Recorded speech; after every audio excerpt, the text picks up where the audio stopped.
The peace no one can steal. Mastering your inner reactions. What if the real reason you feel exhausted isn't because life is hard, but because your emotions are being hijacked every single day? A rude email, a careless comment, a delayed flight. You want to stay calm, but it takes over.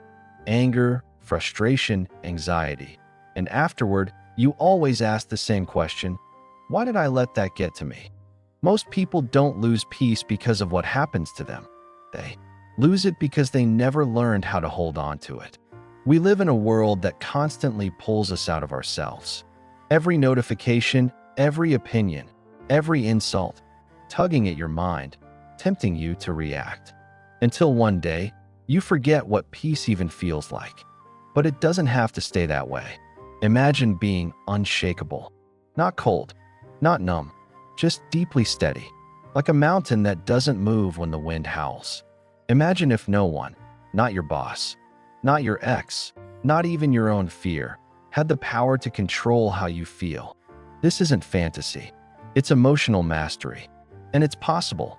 In this video, we'll explore ancient Buddhist principles supported by modern science to help you take back control of your inner world. No more overreacting. No more spiraling. Just clarity, calm, choice. And it all starts now with one breath, one pause, and one powerful decision to stop letting the outside world own your peace. Feeding or starving the fire. A choice in every moment. You wake up a little tired. The coffee machine breaks. Traffic is worse than usual. And by the time someone cuts you off without even signaling, it's like something snaps. You yell, you honk, your pulse races. And suddenly, you're not just reacting to that moment. You're reacting to every small frustration that came before it. Sound familiar? This is the reality for most people. We're not angry because of one thing. We're angry because we never pause long enough to let go. We carry each irritation like fuel, and all it takes is a single spark to ignite the whole day. We've been taught that expressing anger is healthy, that it's better to get it out than hold it in. But expression without awareness doesn't heal. It builds momentum. And every reaction is like another log thrown onto a fire that's already burning us from the inside. You think you're releasing the anger, but really, you're reinforcing it. Now imagine something different. Same bad day, same traffic, same stress. But instead of yelling, you pause. You feel the heat rise, but you don't act. You breathe. You watch. You let the moment pass without feeding it. That's not weakness. That's mastery. In Buddhism, there's a practice called noble silence. It doesn't mean bottling things up. It means recognizing that not every reaction deserves your energy. Some moments are better met with presence than with words. Modern psychology agrees. According to Dr. Judson Brewer, a neuroscientist and mindfulness expert at Brown University, each time you react impulsively, you reinforce a habit loop in the brain. But when you pause, you interrupt that loop and create space for choice. This space is where real change begins. Think of anger like a match. If you drop it on dry leaves, it sets off a wildfire. But if you drop it on stone, it fizzles out. The difference isn't in the spark, it's in what it lands on. When your mind is calm, still, grounded, nothing catches fire. The next time you feel anger rising, remember, you don't have to act on it. You don't even have to believe it. You can simply notice it and choose not to feed it. The world will keep testing your patience. But every moment, you have a choice. Add fuel or let the fire die quietly. Over time, that quiet becomes your strength.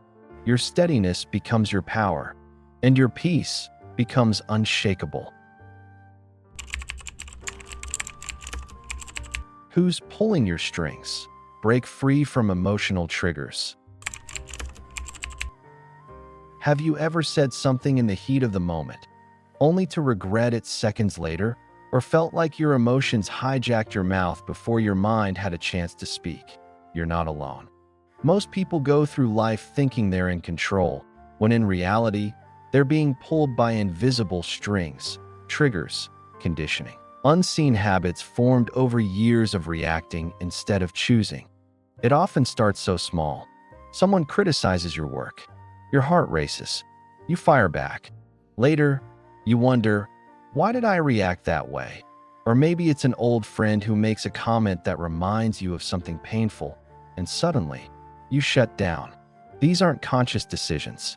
They're automatic responses, reflexes shaped by the past, disguised as personality. Some of the strongest triggers we face today were planted years ago by a parent's criticism, a teacher's disapproval, or a moment when we felt invisible. And now, even a harmless comment can echo those old wounds. That's why your reaction feels so intense. It's not just about this moment. It's everything it reminds you of. In Buddhism, we're taught that awareness is the first step to liberation. When you become aware of your emotional triggers, you begin to loosen their grip. You start to see that you're not choosing your reactions, they're choosing you. Not because you're weak, but because you've been living on autopilot. And the good news is, you can wake up. Think of it like this. If someone had the ability to press a button that instantly made you angry, wouldn't that be disturbing? Now realize, many people already have that power over you. A single look, a tone of voice, a memory. You react, and they get to control your state of mind. That's not freedom. That's emotional puppeteering. But here's the shift. The moment you notice the string, you can stop it from pulling you. There's a brief space between trigger and reaction. In that space lives your power, your clarity, your choice. It's the difference between saying something hurtful and saying nothing at all, between spiraling into stress and taking one breath to ground yourself. Most people never even notice that space exists, but the ones who do, they become untouchable. Modern psychology aligns with this. Dr. Susan David, a Harvard psychologist, writes, "Emotions are data, not directives. They inform us, but they don't have to control us. When we act blindly from emotion, we surrender our agency. But when we observe emotions with curiosity, not judgment, we reclaim that power." And that's what this practice is about, creating just enough distance to witness your reactions without becoming them. Imagine watching your own anger rise, and instead of fueling it, you smile gently and say, I see you." That alone can dissolve its grip. This doesn't mean becoming emotionless. It means becoming emotionally free. The strings are still there, but they're in your hands now. And slowly, one by one, you begin to cut them. Not with force, but with presence. The puppet cuts the strings. But the master doesn't just walk away. He learns to hold them gently, with compassion, not to control others, but to understand himself. So the next time you feel that tug, that inner jolt when someone disrespects you, dismisses you, or digs up old pain, pause. Ask yourself, is this mine, or is this something I've been carrying for years? If it's old, let it go. If it's reactive, breathe through it. And if it's trying to pull you, you don't have to move. You are not a puppet. You are not a slave to old habits. You are the awareness behind the emotion. And from that place, no one, not your past, not your pain, not even your own mind, can control you anymore. You are the host, not the guest, creating space from emotions. Most people speak about their emotions as if they are their identity. I'm angry. I'm anxious. I'm depressed. It sounds normal, but the danger is subtle. We don't just feel emotions, we become them. And when that happens, we lose perspective. A moment of sadness becomes who we are. A flash of anger shapes our decisions. A wave of fear paralyzes our ability to act clearly. But what if there's another way to experience emotions without being consumed by them? In Buddhist teaching, the mind is like a guest house. Each emotion is a visitor, sometimes joyful, sometimes painful, sometimes unexpected. But none of them are permanent residents. They knock on your door, stay for a while, and leave. The suffering begins when you forget that you are the host, not the guest. You either slam the door in their face, trying to resist what's already here, or you hand them the keys and let them take over your entire house. Real emotional freedom begins when you welcome each emotion without judgment, but also without attachment. You say, "I see you." That's it. You don't fight it. You don't feed it. You let it be. And in doing so, you create space. Space to breathe. Space to respond. Space to stay grounded while the emotion passes through. Think about the last time you felt overwhelmed. Maybe it was sadness or jealousy or fear. What made it worse wasn't just the feeling itself, but the story your mind wrapped around it. Why am I like this? What's wrong with me? I shouldn't feel this way. The emotion comes and goes, but the story is what lingers, and often, it's the story that hurts more than the feeling itself. Now imagine doing something different. Instead of spiraling into analysis or judgment, you simply name the emotion. This is sadness. This is fear. This is anger. That moment of naming creates just enough space to remember, this is not who I am. This is what I'm feeling. And that's a powerful distinction. Modern psychology supports this. Studies show that labeling emotions, what scientists call affect labeling, reduces the intensity of emotional responses in the brain. By putting words to what we feel, we shift activity from the emotional centers to the areas associated with reasoning and awareness. In other words, naming helps reclaim the space between you and the storm. Rumi, the Persian poet and mystic, captured this beautifully. This being human is a guest house. Every morning, a new arrival. Welcome and entertain them all. It's a poetic reminder that we don't need to resist what comes. We only need to remember we are not it. This practice doesn't make you cold or distant. It makes you aware. You still feel. You still care. But you're no longer drowning in the emotion. You're watching it rise and fall like a wave, without becoming the ocean itself. So the next time an emotion knocks on your door, pause. Breathe. Acknowledge its presence, but don't hand over the keys. You're the host. You get to decide who stays, who passes through, and most importantly, who doesn't get to define you. The hot coal in your hand. Why anger always burns you first. Anger often feels powerful. It surges like fire through your chest, demanding action, insisting you speak, defend, retaliate. In that moment, it can feel righteous, even energizing. But beneath the surface, anger carries a cost, and the one who pays that cost is you. The Buddha once said, holding on to anger is like grasping a hot coal with the intent of throwing it at someone else. You are the one who gets burned. This isn't just poetic wisdom. It's physiological reality. When you're angry, your heart rate spikes. Your muscles tense. Stress hormones flood your body. Your breath shortens. Your vision narrows. Your clarity dissolves. The fire you think you're aiming at someone else is already consuming you from the inside. Think of the last time you lost your temper. Maybe it was in an argument with someone you love. Maybe it was over something small, a careless driver, a disrespectful comment, a delay that derailed your day. Whatever it was, ask yourself this. How did it leave you feeling afterward? More powerful or more drained? Regretful? Ashamed? Modern science confirms what Buddhist wisdom has always known. Chronic anger damages the immune system, increases the risk of heart disease, and impairs memory and judgment. It's not just a feeling, it's a poison. And yet, many of us sip it daily, convinced that it helps us stand up for ourselves. But true strength doesn't come from rage. It comes from restraint. There's a difference between reacting and responding. Reacting is impulsive.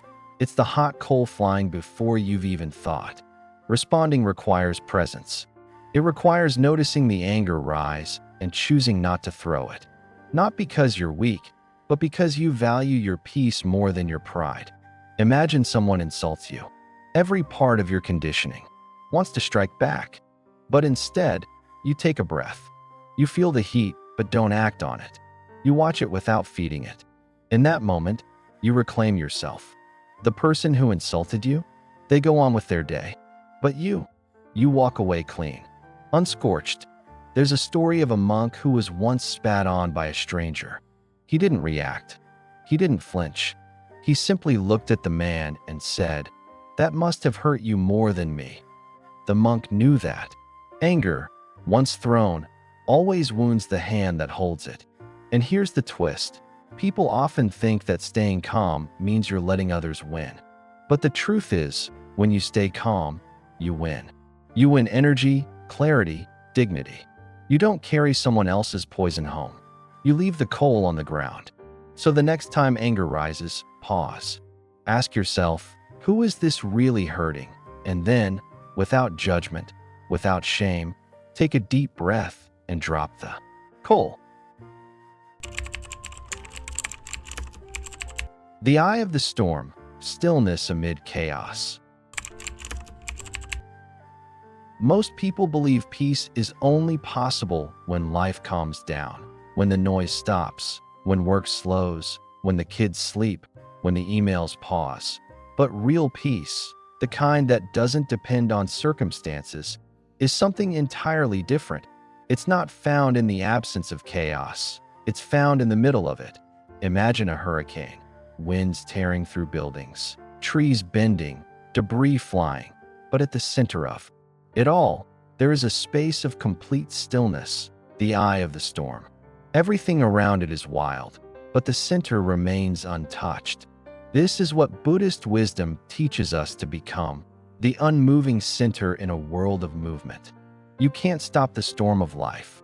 You can't control people's moods, the traffic, the deadlines, the unexpected losses or disappointments.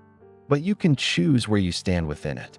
You can live at the edge of the storm, reactive, scattered, overwhelmed, or you can move inward, toward that quiet center where you remain grounded no matter how loud the world becomes. Think about the last time something went wrong. Your plans fell apart, someone disappointed you, life threw you off course. What did your mind do? Did it spiral? Did your emotions flare? Did you get pulled into the storm? Most of us do. But it's not because we're weak. It's because we've been trained to respond to external chaos with internal chaos. We've forgotten that peace is a skill, not a gift. The practice begins with awareness. The moment you notice the swirl, the racing thoughts, the rising frustration, you pause. You breathe. You remind yourself, I am the I. The world moves, but I remain steady. It's not about disconnecting or pretending things are fine. It's about finding that small space within you that is always calm, always watching, always still. In modern psychology, this is often referred to as emotional regulation, but Buddhism goes deeper. It's not just about managing emotions. It's about realizing they are not you. You are not the storm. You are not even the wind. You are the sky that holds it all. The great Zen master Thich Nhat Hanh once said, "Feelings come and go like clouds in a windy sky. Conscious breathing is my anchor." This anchor is not about escape. It's about presence. You ground yourself not by avoiding life, but by meeting it with clarity, with softness, with inner stillness. Imagine yourself in a crowded airport. A flight is canceled. People are yelling, phones ringing, frustration everywhere. But you stand there, calm, centered, breathing. You're not indifferent. You're aware. But you don't join the storm. You watch it pass like waves crashing around a rock that doesn't move. That stillness is a kind of power the modern world rarely teaches. But once you find it, you'll realize peace is not fragile. It doesn't need perfect conditions. It doesn't break when life breaks. It's resilient, quiet, steady. So the next time the storm comes, and it will, don't try to fight the wind. Don't run from the noise. Just go inward. Find your center. Be the eye, and let the world spin while you stand in silence. The ocean mind. Make your inner world bigger than the problem. Why do small problems sometimes feel so overwhelming? A missed call, a rude comment, a delayed email. Logically, we know these things shouldn't ruin our entire day, yet they often do. The issue isn't the size of the problem, it's the size of the space we hold for it. When your inner world is small, even a single drop of negativity can flood it completely. But when your mind becomes vast, like the ocean, those same problems dissolve into insignificance. Buddhism teaches that it's not what happens that causes suffering, but how tightly we cling to it. A small cup of water turns murky with just a drop of ink. But that same drop in an ocean, you'd never even notice. The challenge is not to eliminate the drops of life, the irritations, the delays, the disappointments, but to grow so spacious inside that they no longer have the power to cloud you. Think of your own life. How often have you reacted strongly to something that, in hindsight, didn't really matter? The text that wasn't returned, the colleague who spoke over you, the driver who didn't signal. In the moment, they feel personal, like attacks on your dignity, your worth. But later, you realize it wasn't about you. It was about the weight you were already carrying. When your inner world is tight and restless, every bump feels like a crash. But when your inner world expands, those same bumps become ripples.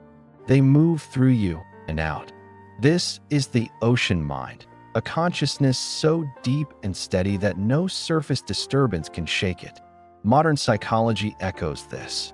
Studies in mindfulness show that spacious awareness, creating mental distance between stimulus and response, reduces emotional reactivity and increases resilience. You don't numb yourself. You simply allow more room between you and the emotion, like a large container that can hold even the most intense feeling without overflowing. This is not about pretending that things don't bother you.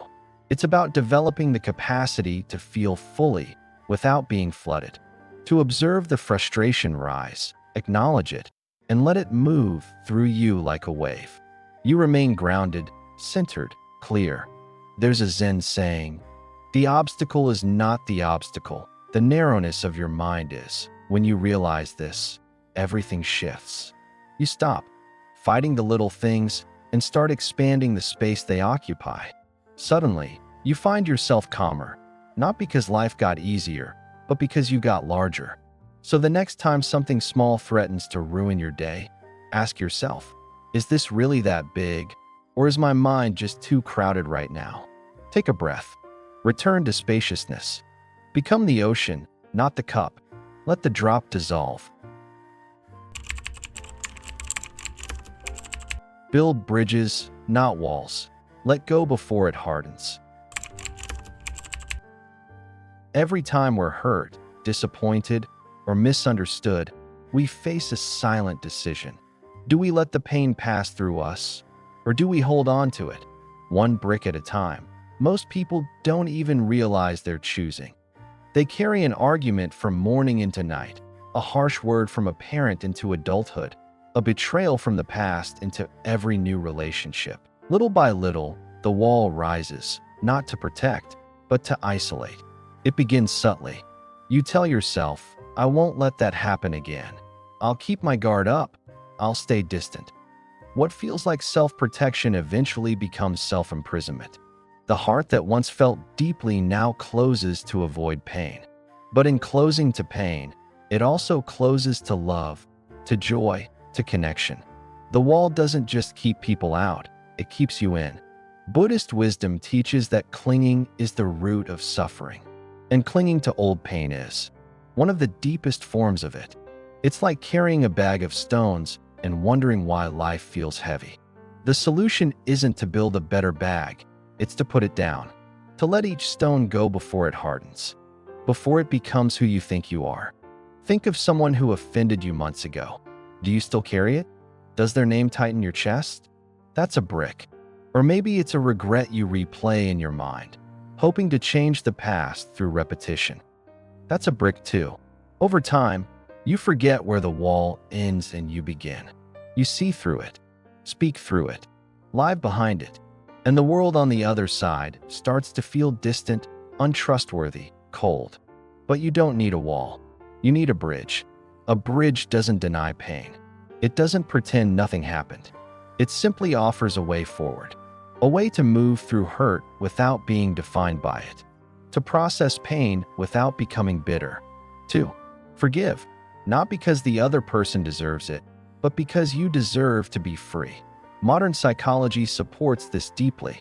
Research shows that rumination, the repeated replaying of painful events, doesn't solve anything.